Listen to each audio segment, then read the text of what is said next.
The Titan's arrival. The stillness of the night was broken as the moonlit sky shimmered with an unnatural blue hue. At first, it was subtle, like the faint glow of distant lightning, but within moments, the source of the light revealed itself. A massive starship, dwarfing even the largest Earth satellites, materialized with a low, resonant hum that reverberated through the planet's electromagnetic spectrum. The ship's surface was sleek, dark, and seemed to drink in the light of the stars, save for faint, pulsing patterns that danced across its hull like veins carrying liquid fire. Earth's telescopes and defense systems immediately locked onto the object. It was unlike anything humanity had ever encountered. The ship was larger than any structure ever built by human hands, nearly 20 kilometers long, with smaller, agile-looking crafts orbiting it like a swarm of metal wasps. The ship's mere presence was an act of dominance, a proclamation that whoever piloted it considered themselves beyond question or resistance. In the Geneva-based Earth Defense Command, EDT, Commander Rachel Carter stood in the central control room, surrounded by screens streaming live footage from around the world. At 45, with a reputation for brilliance and unshakable composure, she was the heart of Earth's unified military efforts. Yet, as she stared at the ominous vessel dominating every display, a chill ran down her spine. "Status report," Carter barked, breaking the tense silence in the room. "Object is stationary just beyond lunar orbit," reported Lieutenant Ethan Park, his voice barely steady. "Preliminary scans show its energy output exceeds anything we've ever measured, at least 100 times the total global power grid." The room buzzed with activity as analysts scrambled to decipher the ship's design, intent, and capabilities. Carter folded her arms, her dark eyes fixed on the main screen. "And our defenses?" "All platforms green," replied Park. "But if they're hostile, ma'am, our best weapons might not even scratch them." Carter didn't respond. Earth's defenses, hidden beneath the surface of the moon and scattered across orbital platforms, were formidable. Humanity's last line of survival if alien contact turned hostile. But against this behemoth, even their most advanced systems felt woefully inadequate. Then, without warning, a single pulse of light emanated from the alien vessel. A voice, deep and resonant, echoed through every communication channel on Earth. It spoke in flawless English. "People of Earth," the voice began, calm but commanding. "We are the representatives of the Zelvarian Collective. Your civilization has reached a level of development worthy of notice. We extend an invitation to join our interstellar alliance. Prepare your leaders for immediate negotiations." The room froze. Carter clenched her jaw, her mind racing. The message was too polished, too calculated. These Zelvarians had been watching humanity for some time. This wasn't a casual encounter. It was a meticulously planned appearance. "Thoughts?" Carter asked, glancing at her team. "It's a trap," said Dr. Elijah Monroe, head of Earth Intelligence, who had just entered the room. His grizzled face was set in a grim expression as he dropped a thick file onto the table. "They've done this before." "What do you mean?" Carter asked, narrowing her eyes. Monroe pointed to the file. "We've intercepted fragments of alien communications over the years. These Zelvarians have visited other worlds -47 to be exact. Each time, they offered the same invitation. Each time, those civilizations disappeared." The weight of Monroe's words settled over the room like a shroud. "You're saying they don't want allies," Carter said, her voice hard. "They want conquests." Monroe nodded. "They take over planets, strip them of resources, and assimilate or annihilate their populations. This isn't diplomacy, it's colonization." Carter straightened, her resolve hardening. "Then we need to send a message of our own." Earth's Defiance. The United Earth Council convened an emergency session within hours. Representatives from every nation, their faces projected onto holographic screens, debated the appropriate response. Some argued for caution, suggesting that Earth's leaders at least hear the Zelvarians out. Others, like Carter, insisted on a firm rejection. "We can't show weakness," Carter said, her voice cutting through the clamor. "If we give them an inch, they'll take the whole planet." President Amina Salim of the Earth Council nodded gravely. "What do you propose, Commander?" Carter outlined her plan. Earth would decline the Zelvarian offer and declare the solar system off limits. At the same time, their hidden defense platforms would activate, subtly revealing humanity's preparedness without overplaying their hand. It was a bold move, a gamble. But as Carter put it, better to risk defiance now than submission later. The Zelvarians didn't wait long for a reply. Just as Earth transmitted its refusal, the alien fleet began to stir. Smaller ships, sleek and menacing, detached from the mothership and advanced toward Earth's orbit. Their intent was clear: intimidation. But humanity was ready. "Activate platforms," Carter ordered. Across the moon's dark side, hidden installations powered up. Enormous cannons, shield generators, and missile arrays emerged from the lunar surface, their targeting systems locking onto the approaching vessels. Meanwhile, orbital satellites, armed with cutting-edge technology, came online. For the first time, the Zelvarians hesitated. Their ships stopped just short of Earth's defensive perimeter. The silence that followed was deafening. Then came the second transmission, this time dripping with menace. "Your defiance is noted. This system will be claimed. Resistance is futile." As the alien fleet retreated in a flash of blue light, Carter exhaled a breath she hadn't realized she was holding. The battle had not yet begun, but the first skirmish had gone to Earth. "Prepare for the next move," Carter said to her team, "because they'll be back, and next time it won't just be a show of force." Humanity had bought time, but time alone wouldn't be enough. They would need ingenuity, unity, and the indomitable spirit that had carried them through countless challenges. The Zelvarians had underestimated Earth, and Carter intended to ensure that was their first and last mistake. The ambassador's arrival. 3 days after the Zelvarians' retreat, Earth's leaders remained on edge. The alien message, "Resistance is futile," replayed endlessly in public discourse, fueling both fear and defiance. Analysts dissected the events, scientists examined every scrap of data, and military strategists debated the best course of action. Yet, amid all the preparations and theories, no one expected what came next. A lone Zelvarian shuttle entered Earth's atmosphere, breaking through the planet's defenses as if they were non-existent. Its approach was deliberate, neither stealthy nor aggressive. The small craft, just large enough to carry a handful of passengers, bore a stark insignia that glowed faintly against its metallic hull. The symbol was unfamiliar, yet somehow ominous. A single eye encircled by jagged lines, as if watching from behind a fractured lens. In Geneva, Earth Defense Command was once again in a state of high alert. Commander Rachel Carter paced the observation deck, her sharp eyes fixed on the shuttle's slow descent toward the heavily secured landing zone at the Geneva International Spaceport. "Ma'am, the shuttle has landed," reported Lieutenant Park. "No hostile activity detected. The energy readings suggest minimal weaponry, if any." Carter frowned. "That's not reassuring. It could be a Trojan horse." "Could be," Park agreed, his fingers tapping nervously on his console.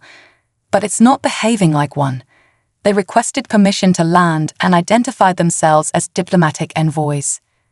"Diplomacy," Carter muttered, her skepticism evident. "Convenient timing." The ambassador revealed. Under the watchful eyes of heavily armed soldiers, the shuttle's hatch opened with a soft hiss. A single figure emerged, dressed in a suit of impeccable tailoring that could have passed for human fashion. He, or it, appeared humanoid in every way, save for a faint shimmer that danced across his skin when light hit it at certain angles. "I am Ambassador Kale," the figure announced, his voice carrying a melodic quality that was both calming and unsettling. I come on behalf of the Zelvarian Collective to extend a peaceful resolution to our recent misunderstanding. Commander Carter stood behind a reinforced glass barrier in the observation deck above. She studied the ambassador's every move. He was calm, confident, and disturbingly human-like. It was a disarming tactic, Carter realized.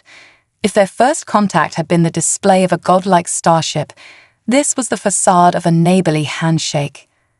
Kel was escorted to an underground conference room deep within the Geneva complex. The stark, white walls and security measures made it clear that humanity wasn't taking chances. Carter, along with Dr. Sarah Holt, Earth's chief negotiator, waited at the table as Kel was seated across from them. Ambassador Kel, Dr. Holt began, her tone diplomatic but firm. You claim to seek peace, yet your fleet's actions suggest otherwise. Kel's smile was polite, almost apologetic. A regrettable misstep, I assure you. My people often find that new civilizations misunderstand our intentions. Your intentions, Carter interjected, her voice cutting through the room, involve erasing entire cultures and enslaving populations. Is that what you call diplomacy? Kel's serene expression didn't falter, but a flicker of something, annoyance, perhaps crossed his features. Commander Carter, he said smoothly, your intelligence is impressive, but incomplete. The worlds we've encountered were offered a chance to ascend. Those who resisted unfortunately brought their fates upon themselves. Ascend? Dr. Holt asked, leaning forward. At the cost of their autonomy, their identity. What kind of ascension is that? Kel tilted his head, his glowing eyes narrowing slightly. Survival. Progress. Unity. These are the pillars of the collective. Humanity stands at a crossroads. You can join us willingly and reap the benefits of our technology, or you can resist and face the consequences of isolation. The hidden agenda. While the tense negotiations unfolded underground, Earth's intelligence teams worked tirelessly to gather more information. Using the Zelvarian shuttle as a Trojan horse of their own, they flooded it with scanners, probing for weaknesses and data. What they found sent shockwaves through the command center. Ma'am, Lieutenant Park called over the comms, his voice urgent. You need to see this. Carter stepped into the adjacent operations room, where a holographic projection of the shuttle's interior was displayed. The vessel was brimming with technology far beyond anything Earth could comprehend. But more importantly, embedded within its systems were traces of communications with the larger fleet. They're not just here to negotiate, Park explained. This shuttle is transmitting data back to the mothership. They're gathering intel on us, our defenses, our technologies, even our political structures. Carter's expression hardened. So this ambassador is just a distraction. Looks that way, Park said grimly. And there's more. They've already begun analyzing our weaknesses. If they attack again, they'll know exactly where to strike. A calculated response. Back in the conference room, Kel was growing impatient. Time is of the essence, he said, his voice now laced with a subtle edge. Your refusal to engage with us puts your entire species at risk. Carter leaned forward, her gaze unflinching. And your refusal to respect our sovereignty puts yours at risk. We've faced extinction before, Ambassador. We're still here. Do you really think your collective can scare us into submission? Kel's polite mask slipped for the briefest moment, revealing a flicker of irritation. You misunderstand, Commander. We do not scare. We conquer. Carter stood, her posture radiating defiance. Then you'll find Earth far less comparable than you expect. Kel rose as well, his demeanor cold and calculating. I sincerely hope you reconsider. Your defiance will only bring suffering. The collective will not tolerate insubordination. As Kel was escorted back to his shuttle, Carter turned to Dr. Holt. He's playing a game, but so are we. We need to send a message, not just to him, but to his entire fleet. What kind of message? Holt asked. Carter's lips curled into a determined smile, one they'll never forget. The war begins. As Cal's shuttle ascended into the sky, Earth's hidden defense systems sprang into action. In unison, orbital satellites and lunar platforms powered up, releasing a coordinated burst of energy that scrambled the shuttle's transmission. Cal's attempt to relay data to the fleet was thwarted, and for the first time, the Zelvarians faced an opponent they hadn't fully anticipated. Back aboard the massive mothership, alarms blared. Cal's transmission was intercepted by Earth's countermeasures, replaced with a single defiant message: "We are not afraid." For the first time in centuries, the collective hesitated, and for the first time, Earth had struck back. The war had begun, and humanity's fight for survival was just getting started. The countdown to invasion. The Zelvarian mothership loomed just beyond Earth's orbit, its ominous presence casting a psychological shadow over the planet. Despite humanity's early successes in thwarting their initial probes, the air was thick with tension. Everyone knew the Zelvarians weren't retreating. They were regrouping. In Geneva, Commander Rachel Carter stood before a massive holographic display in Earth Defense Command, EDT, detailing every known movement of the alien fleet. Smaller Zelvarian vessels had begun to spread out, positioning themselves strategically near critical satellites and orbital installations. The collective wasn't just planning an attack, they were laying a siege. "Ma'am," Lieutenant Ethan Park reported, his voice steady but grim. "We've detected fluctuations in their energy output. They're charging for something big." Carter nodded, her expression resolute. "And we're going to stop it." Humanity's hidden edge. Earth's survival had always hinged on its ability to adapt and innovate under pressure. Decades of near misses, climate crises, wars, economic collapses had forged a humanity that thrived in adversity. That same ingenuity was now their greatest weapon. In a secret research facility buried beneath Antarctica, Earth's brightest minds worked around the clock on Project Aegis, a defense initiative so classified that only a handful of people on the planet knew of its existence. Dr. Elena Vasquez, a brilliant physicist and the project's lead scientist, had been waiting for this moment her entire life. Vasquez's lab was a hive of activity. Engineers fine-tuned prototype energy shields while technicians calibrated experimental weapon systems. At the center of the room stood a device unlike any other, a pulsating sphere of plasma encased in a lattice of shimmering alloy. "This," Vasquez explained to Carter during a rare in-person briefing, "is the oscillation core. If we can deploy it in Earth's upper atmosphere, it will generate a barrier strong enough to repel even the Zelvarians' most advanced weapons. But there's a catch." "There always is," Carter replied dryly. Vasquez's expression turned grave. "The core isn't stable. Once activated, it'll only last a few hours before it burns out completely. And if the Zelvarians hit it hard enough, it could fail even sooner." "Then we'll need to make every second count," Carter said. "Get it ready for deployment. The enemy's first move." As Project Aegis neared completion, the Zelvarians made their first overt move. Without warning, a series of coordinated energy pulses disabled several of Earth's communications satellites. The world plunged into partial chaos as internet networks flickered and global broadcasts were interrupted. Panic spread through cities as people scrambled for answers. In the EDC control room, Carter clenched her fists as reports flooded in. "Satellite clusters in geostationary orbit are down," Park announced. "We're losing key data streams." "Are our defenses compromised?" Carter demanded. "Not yet," Park replied, "but if they keep this up, it's only a matter of time." Carter turned to Dr. Monroe, the head of Earth Intelligence. "What's their strategy?" "They're cutting us off from each other," Monroe said. "Standard collective tactics. Isolate the target, disrupt their infrastructure, then move in for the kill." Carter's mind raced. "Not this time," she said, her voice steely. "Not on my watch." A bold counterstrike. Knowing time was running out, Carter devised a daring plan. Earth's remaining satellites and orbital platforms would act as decoys, drawing the Zelvarians into a trap. Meanwhile, a covert fleet of Earth's most advanced stealth ships would infiltrate the enemy's outer perimeter and disable their forward command vessel. The mission, dubbed Operation Eclipse, was assigned to Captain Adrian Malik, a decorated pilot known for his unorthodox tactics.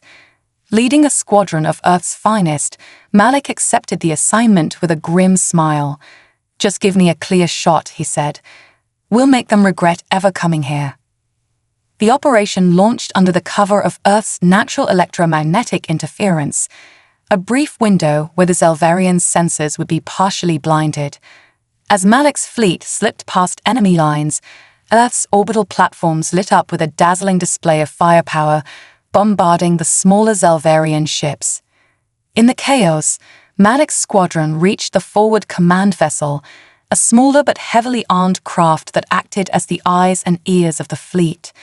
The battle that followed was fierce and unrelenting. Malik's ship dodged plasma bursts and energy beams, weaving through the enemy's defenses with surgical precision. "Target locked," Malik's co-pilot announced. "Then let's light it up," Malik replied, firing a concentrated EMP missile at the vessel's core. The resulting explosion sent shockwaves through the surrounding fleet, temporarily disrupting their coordination. The aftermath. Back on Earth, cheers erupted in the EDC control room as the Zelvarian fleet faltered. Carter allowed herself a rare smile. "Good work," she said, though she knew the victory was temporary. The collective would adapt. They always did. Meanwhile, Malik's squadron raced back to Earth, their ships battered but intact. As they re-entered the atmosphere, Malik sent a message to Carter. "They're not invincible, Commander. We just proved it." Carter's smile faded as she turned back to the holographic display. The Zelvarians were regrouping, their massive mothership now flanked by reinforcements that had arrived during the battle. The stakes had just been raised. The final hours before war, with the oscillation core nearly ready, humanity braced itself for the inevitable. Across the globe, soldiers prepared for ground invasions, scientists worked on last-minute improvements to Earth's defenses, and civilians took shelter in fortified bunkers. In a rare broadcast, President Amina Salim addressed the world. "We face an enemy unlike any we have ever known," she said, her voice steady and resolute. "But we are not alone. We are not afraid, and we will not surrender. Humanity stands united, and together we will show the Zelvarians the strength of our spirit." In the EDC control room, Carter watched the speech in silence. She didn't need the president's words to steel her resolve. She had always known what was at stake. Turning to her team, she gave the order that would define humanity's next chapter. Deploy the core. Prepare for war. The countdown had begun. Earth's survival now depended on a fragile alliance of innovation, courage, and the unyielding determination of its people. As the Zelvarians advanced, the question wasn't whether humanity would fight back. It was how far they were willing to go to ensure their freedom. The battle for the skies. The countdown to humanity's most critical battle had begun. Above the planet, the Zelvarian fleet moved with precision, like predators closing in on their prey. Their mothership, a dark leviathan, eclipsed the moon as it advanced into Earth's orbit. Its smaller escorts swarmed ahead, their sleek, angular forms glowing with the eerie light of charged weapons. Earth was under siege, and the first volley was imminent. In Geneva, the Earth Defense Command, EDT, was a flurry of controlled chaos. Technicians monitored streams of data, analysts sparked updates, and military leaders coordinated the activation of Project Aegis, humanity's last-ditch effort to survive the impending onslaught. Commander Rachel Carter stood at the center of it all, a calm eye in the storm. She watched as a holographic display mapped the Zelvarian fleet's movements, the green icons of Earth's defenses blinking into position around the planet like a protective net. "Status on the oscillation core," Carter asked, her voice steady. Dr. Elena Vasquez's voice crackled through the comms. "Core is primed and ready. We'll deploy it to the upper atmosphere in the next 10 minutes, but I'll remind you, it's not invincible. If they focus their fire on it, they won't get the chance, Carter cut in. We'll keep them busy. Just make sure it's operational when we need it. Earth's first strike. Earth's orbital platforms fired the first shots, unleashing volleys of energy bursts and kinetic missiles at the advancing Zelvarian ships. The initial barrage was dazzling, a symphony of destruction lighting up the dark void. Several smaller enemy vessels disintegrated under the assault, their remains scattering like shards of broken glass. Direct hits on multiple targets, Lieutenant Park reported, his excitement tempered by the scale of the enemy force. But the mothership's shields are holding. Carter nodded. They will. Keep the pressure on. This is about buying time, not victory. The Zelvarians responded swiftly. Their ships darted into formation, unleashing beams of energy that sliced through Earth's orbital defenses like hot knives through butter. One by one, Earth's satellites exploded in brilliant flashes, each loss narrowing the gap between humanity's survival and annihilation. The deployment of the core. At high altitude, a massive Earth transport craft carried the oscillation core to its deployment zone. The core, an orb of glowing plasma encased in an intricate lattice, pulsed with power, casting an otherworldly light across the transport bay. Dr. Vasquez stood in the bay with her team, her expression a mixture of awe and apprehension. The core was a marvel of human ingenuity, but it was also an untested gamble. If it failed, Earth would be defenseless against the full might of the Zelvarian fleet. Core stabilization at 98%, a technician announced. Good enough, Vasquez said. Release it. With a hiss of hydraulics, the transport's bay doors opened, exposing the core to the thin, frigid air of the upper atmosphere. A series of magnetic clamps disengaged, and the core began its descent. As it fell, its plasma sphere expanded, creating a shimmering energy field that enveloped the sky like an aurora on steroids. In the ETC control room, shears erupted as the core came online. The oscillation field surged outward, its protective energy forming a barrier around the planet. Zelvarian ships that approached too closely found their systems disrupted, forcing them to retreat or risk destruction. The Zelvarian counterattack. The Zelvarians, however, were nothing if not adaptable. The mothership's hull began to shift, its surface rippling like liquid metal. Massive apertures opened, revealing colossal cannons that glowed with an intense, pulsating light. They're targeting the core, Park said, his voice tight with fear. Redirect all fire to those cannons, Carter ordered. We can't let them take the core out. Earth's remaining orbital platforms and fighter squadrons converged on the mothership, unleashing everything they had. Explosions dotted the massive vessel's surface. The Zelvarians' shields absorbed the brunt of the assault.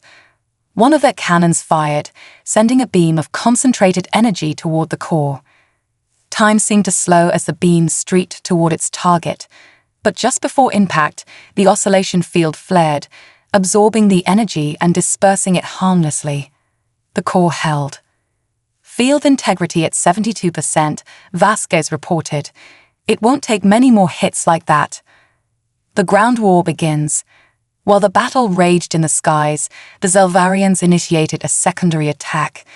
Drotships descended from the mothership, piercing through the oscillation field with their reinforced hulls. They landed in strategic locations across the planet, deploying squads of Zelvarian soldiers. These warriors, clad in shimmering, adaptive armor, moved with an efficiency that bordered on mechanical. In cities like New York, Shanghai, and Johannesburg, Earth's ground forces engaged the invaders in brutal urban combat. Civilians were evacuated to underground bunkers as soldiers fought street by street, using guerrilla tactics to compensate for their technological disadvantage. In one such skirmish, Sergeant Maya Torres led her unit through the ruined streets of Paris. Her team, armed with experimental plasma rifles, managed to ambush a group of Zelvarian soldiers. Despite their advanced armor, the invaders fell under the relentless assault. We can beat them, Taurus shouted over the comms, her voice a rallying cry for her team. They bleed like we do. A desperate gamble. As the battle dragged on, it became clear that Earth's defenses couldn't hold indefinitely. The Zelvarians were relentless, their fleet continuing to pound the oscillation field with unyielding force. In the EDC, Carter made a decision that would change the course of the war. "Prepare the Stalker," she said. The Stalker was Earth's most advanced stealth vessel, equipped with a prototype cloaking device and armed with a single devastating weapon, the Nova Lance. It was designed for one purpose: to deliver a crippling blow to the enemy mothership. Captain Adrian Malik, fresh from his success in Operation Eclipse, was chosen to lead the mission. As he boarded the Stalker, he turned to Carter. "If this works, you owe me a drink." "Get it done, and I'll buy you the whole damn bar," Carter replied. The mission to end the siege. The Stalker launched into the chaos, its cloaking system rendering it invisible to Zelvarian sensors. Malik and his crew navigated through the battlefield, dodging debris and enemy fire as they approached the mothership. Once within range, they activated the Nova Lance. The weapon, a concentrated energy beam designed to pierce even the strongest shields, charged with a deafening hum. "Target locked," Malik's weapons officer said. "Fire," Malik ordered. The Nova Lance unleashed its fury, punching through the mothership's shields and carving a massive scar into its hull. Fires erupted across the vessel as secondary explosions rippled through its structure. The Zelvarian fleet faltered, their formation breaking as confusion spread among their ranks. In Geneva, shears erupted once more. But Carter didn't celebrate. She knew the battle was far from over. "Prepare for their retaliation," she said grimly. "This isn't over yet." The turning point. As the mothership reeled from the Nova Lance's impact, Earth's forces pressed their advantage. Fighter squadrons swarmed the enemy, targeting weakened ships with ruthless efficiency. On the ground, resistance fighters coordinated with military forces to push back the Zelvarian troops. For the first time, humanity had turned the tide, but the war was far from won. The Zelvarians were down, but not defeated, and everyone knew they would strike back with even greater force. The battle for Earth had entered a new phase, and the true test of humanity's resilience was yet to come. The Zelvarian retaliation. The charred remains of destroyed Zelvarian ships floated lifeless in Earth's orbit, a grim testament to humanity's determination. The Nova Lance strike had left the Zelvarian mothership crippled, its massive form now a patchwork of glowing scars and leaking energy conduits. Across the globe, shears erupted as Earth's forces scored their first decisive victory, but the jubilation was short-lived. In the silence that followed the strike, a low, ominous hum emanated from the mothership. The Zelvarian fleet, scattered and reeling, began to regroup. A new wave of smaller ships poured from the mothership's remaining hangars, each glowing with a bright, pulsating energy. Unlike the initial assault craft, these vessels moved with erratic, unpredictable patterns designed to confuse and overwhelm Earth's defenses. At Earth Defense Command, EDT, in Geneva, Commander Rachel Carter stood before the main display, her jaw clenched. "What are we looking at?" she asked. Lieutenant Ethan Park's fingers danced across his console as he analyzed the data. "Ma'am, these ships, their energy signatures are spiking. I think they're kamikaze drones." Carter's eyes narrowed. "Suicide ships. Perfect."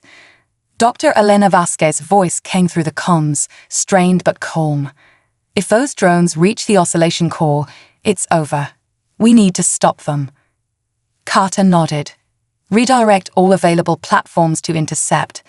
Focus fire on those drones." The defense of the core. Earth's orbital defenses roared to life once again. The remaining platforms, fighter squadrons, and automated turrets targeted the incoming drones. Streams of energy beams and missiles lit up the sky, creating a dazzling light show of destruction. Each drone that exploded sent a shockwave through the atmosphere, but the sheer number of them was staggering. In the upper atmosphere, the oscillation core glowed brightly, its energy field rippling as it strained to hold back the relentless attacks. Vasquez and her team monitored the core's integrity from their command station aboard the transport craft. Field stability down to 52%, one of her technicians reported. At this rate, it won't last another hour. Vasquez clenched her fists. Push the emitters to maximum output. We have to hold the line. As another wave of drones broke through Earth's defensive perimeter, a squadron of human pilots intercepted them in a desperate last stand. Among them was Captain Adrian Malik, his ship still scarred from the earlier battle but operational.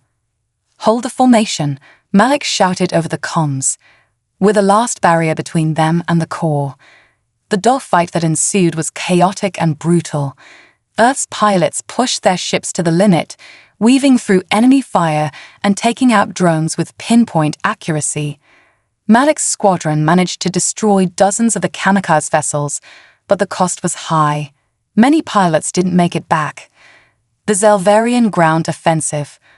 While the battle raged in the skies, the Zelvarians launched their most devastating ground assault yet.